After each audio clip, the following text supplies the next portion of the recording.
पाकिस्तान दो मुहा सांप है, एक मुंह से एक को डसेगा तो दूसरे से दूसरे को। हमें यह क्यों कहना पड़ रहा है, आइए आपको बताते हैं। Pakistani army chief field marshal Asim Munir इन दिनों अमेरिका में हैं। ट्रंप ने उन्हें व्हाइट हाउस में लंच पर भी बुलाया।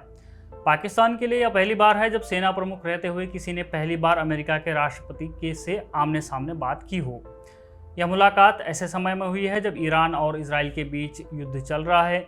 ईरान जो पाकिस्तान का मित्र देश है और अमेरिका का शत्रु, जबकि इजराइल पाकिस्तान का शत्रु देश है और अमेरिका का मित्र देश। अब सवाल यह उठ रहा है कि पाकिस्तान जो खुद को इस्लाम का रक्षक कहता है, जो अपनी सेना को इस्लामिक सेना कहता है, क्या वो अपने पड़ोसी मित्र और मुस्लिम देश ईरान को धोखा दे रहा है? अमेरिका यह बात जानता है कि पाकिस्तान के संबंध ईरान के साथ बेहतर हैं। अमेरिकी राष्ट्रपति डोनाल्ड ट्रंप ने बातचीत के बाद कहा भी है कि पाकिस्तान ईरान को बहुत अच्छी तरह से जानता है, ज़्यादातर लोगों से बेहतर, और वे किसी भी चीज़ से खुश नहीं हैं। ऐसा नहीं है कि वे इजराइल के साथ बुरे हैं, वे वास्तव में उन दोनों को जानते हैं, लेकिन वे ईरान को बेहतर जानते हैं। पाकिस्तानी अखबार डॉन के मुताबिक ट्रंप ने कहा कि वह यानी फील्ड मार्शल मुनीर उनसे सहमत थे।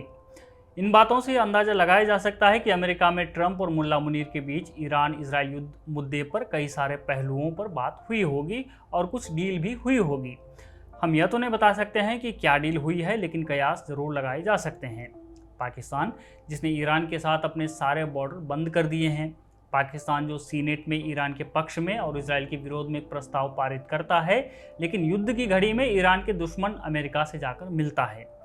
आपको याद होगा, ईरान के इस्लामिक रिवोल्यूशनरी गार्ड कोर के सीनियर जनरल और ईरानी नेशनल सिक्योरिटी काउंसिल के सदस्य मोहसिन रेजाई का एक बयान आया था, जिसमें वो कह रहे थे कि इजराइल अगर परमाणु हथियारों का इस्तेमाल करेगा तो पाकिस्तान अपने परमाणु हथियार से इजराइल को जवाब देगा। आपकी जानकारी के लिए बता दें कि इस्लामिक देशों में अकेला पाकिस्तान है जिसके पास परमाणु बम है।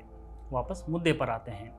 मोहसिन रेजाई के इस बयान के बाद पाकिस्तानी विदेश मंत्री इशाक डार ने ईरानी जनरल मोहसिन को जवाब देते हुए कहा कि हम इजराइल के खिलाफ परमाणु हथियार का इस्तेमाल नहीं करेंगे। परमाणु शक्ति पाकिस्तान की अपनी सुरक्षा और स्थिरता के लिए है। अब सवाल यह उठता है कि जो पाकिस्तान अपने परमाणु बम को परमाणु बम नहीं बल्कि इस्लामिक बम कहता था, वह आज इस्लामिक मुल्क की मदद करने से पीछे हट गया है। पाकिस्तान इजरायली हमले की बस निंदा कर रहा है, और वह भी सरकार के स्तर पर। आर्मी ने अब तक किसी भी तरह का कोई बयान या समर्थन ईरान के प्रति नहीं जताया है। पाकिस्तान आर्मी और सरकार, इन दोनों को हम अलग अलग रूप में इसलिए देख रहे हैं क्योंकि युद्ध जैसे निर्णय पाक आर्मी ही लेती आई है। हालांकि ये बात अलग है कि वहाँ सरकार केवल नाम की है, बाकी जो है वह आर्मी ही है। इसका उदाहरण हम इस रूप में देख सकते हैं कि अमेरिकी राष्ट्रपति पाक प्रधानमंत्री या जनता द्वारा चुने गए किसी अन्य मंत्री से मुलाकात नहीं करते हैं, बल्कि सीधे फील्ड मार्शल आसिम मुनीर से करते हैं।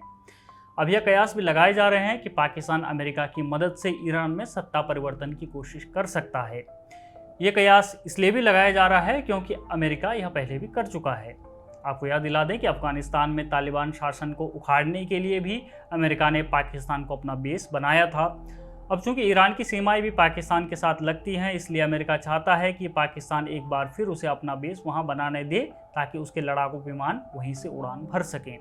अमेरिका यह बात बखूबी जानता है कि पाकिस्तान में इस बात की इजाज़त वहाँ की सेना ही दे सकती है, इसलिए मुनीर अमेरिका में बुलाया गया है।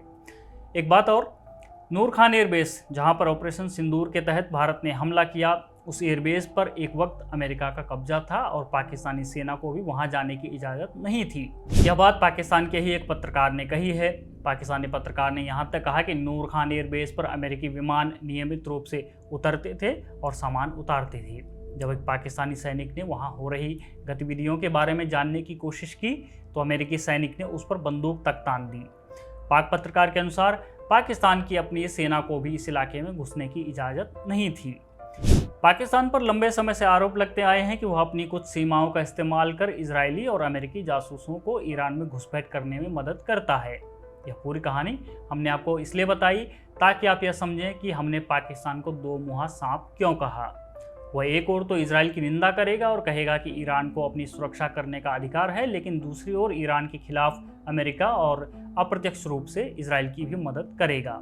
यह बात हुई ईरान इजराइल के हालिया समीकरण को देखते हुए, लेकिन बहस केवल इतनी भर नहीं है, बात केवल इतनी भर नहीं है। ट्रंप और मुनीर की मुलाकात के कुछ और भी पहलू हैं। पाकिस्तान की अपनी घरेलू समस्याएं भी हैं, जैसे बलूचिस्तान में मानवाधिकारों का हनन या फिर इमरान खान को जेल। पाकिस्तान की घरेलू राजनीति का ये बड़ा मुद्दा है। मुनीर यह भी चाहते होंगे कि ऐसे कई मुद्दों पर उन्हें अमेरिका का साथ प्रत्यक्ष और अप्रत्यक्ष रूप से मिलता रहे। इसके अलावा पाकिस्तान में ट्रंप के अपनों का बिजनेस एक बड़ा पहलू है। इस पर हमारे साथी शुभम जोशी ने विस्तार से बताया है।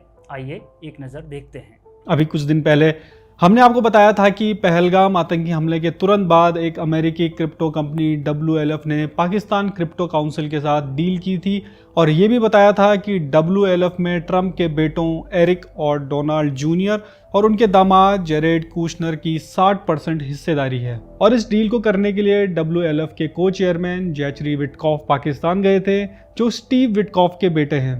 स्टीव विटकॉफ वही शख्स हैं जिसके ट्रंप के साथ 40 साल से ज़्यादा की गहरी दोस्ती है और जो आज ट्रंप के लिए दुनिया भर में पीस डील्स कर रहे हैं।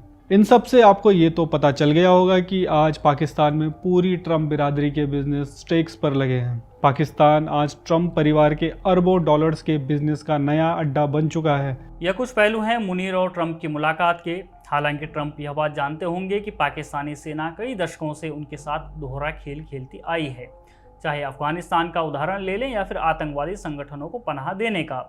पाकिस्तान ने हर बार धोखा दिया है, हर किसी को दिया है और इस बार शायद ईरान की बारी है। आपका इस बारे में क्या कहना है कमेंट में बताएं। इस वीडियो को लाइक और शेयर करना न भूलें और चैनल को ज़रूर सब्सक्राइब करें।